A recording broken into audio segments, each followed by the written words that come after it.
আসসালামু আলাইকুম, মারুফাস কিচেনে সবাইকে স্বাগতম।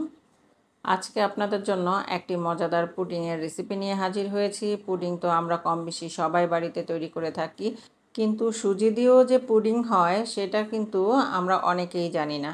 হ্যাঁ বন্ধুরা, আজকে আপনাদের সাথে সুজি দিয়ে পুডিং তৈরির রেসিপি শেয়ার করব। চলুন তাহলে রেসিপিটি শুরু করা যাক। পুডিং তৈরির জন্য একটি মিক্সিং বোলে নিয়ে নিচ্ছি 4টা ডিম। আর ডিমগুলোকে 30 মিনিট আগে ফ্রিজ থেকে বের করে নরমাল করে নিয়েছি। দিয়ে দিচ্ছি 1 চিমটি লবণ। ডিমের কাঁচা গন্ধটা দূর করার জন্য দিয়ে দিচ্ছি 1 চা চামচ পরিমাণ ভ্যানিলা এসেন্স।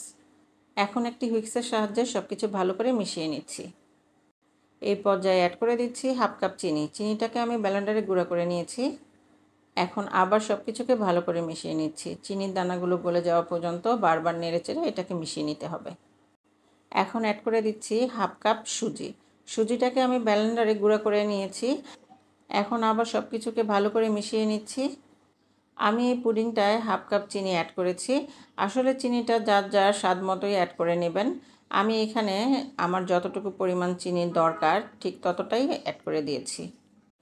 এখন অ্যাড করে দিচ্ছি 2 কাপ দুধ। আমি এখানে 3 কাপ পরিমাণ দুধ জাল করে 2 কাপ করে নিয়েছি। এখন সব কিছুকে আবার একটু নেড়েচেড়ে মিশিয়ে নিচ্ছি। ভালোভাবে সব কিছু মেশানো হয়ে গিয়েছে। এখন এটাকে ঢাকনা দিয়ে ঢেকে 10 মিনিট রেস্টে রেখে দিব। আর এরই মধ্যে এই মিশ্রণে থাকা সুজিগুলো নরম হয়ে যাবে।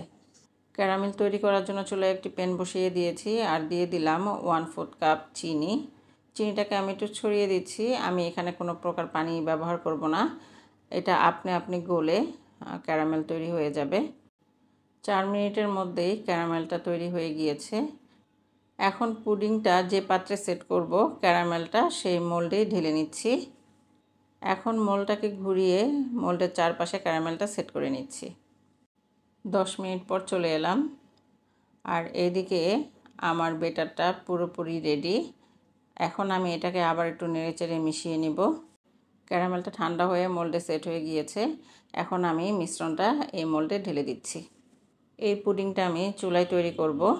আমি চুলায় একটি হাঁড়ি বসিয়ে তাতে কিছু পরিমাণ পানি দিয়ে হাঁড়িটাকে প্রিহিট করে নিয়েছি এবং এরই মাঝে একটা স্টিন বসিয়ে দিয়েছি। আর এই স্টিনের মধ্যে আমি এই মোলটাকে বসিয়ে দিলাম। এখন এই মোলটাকেও আমি একটা ঢাকনা দিয়ে ঢেকে দিলাম এবং তারপর এই হাঁড়িটাকেও আমি একটা ঢাকনা দিয়ে হাঁড়ির মুখটা বন্ধ করে দিলাম। এখন লো আছে 45 মিনিটের জন্য রান্না করব। 40 মিনিট পর আমি একটু চেক করতে এসেছি। পুডিংটা তৈরি হয়ে গিয়েছে। আমি একটি কাঠির সাহায্যে আপনাদেরকে একটু চেক করে দেখাচ্ছি। দেখুন কাঠির গায়ে কোনো কিছু লেগে নাই, তার মানে পুডিংটা খুব ভালোভাবে সেট হয়ে গিয়েছে। এখন মোলটাকে চুলা থেকে নামিয়ে ঠান্ডা করে নেব।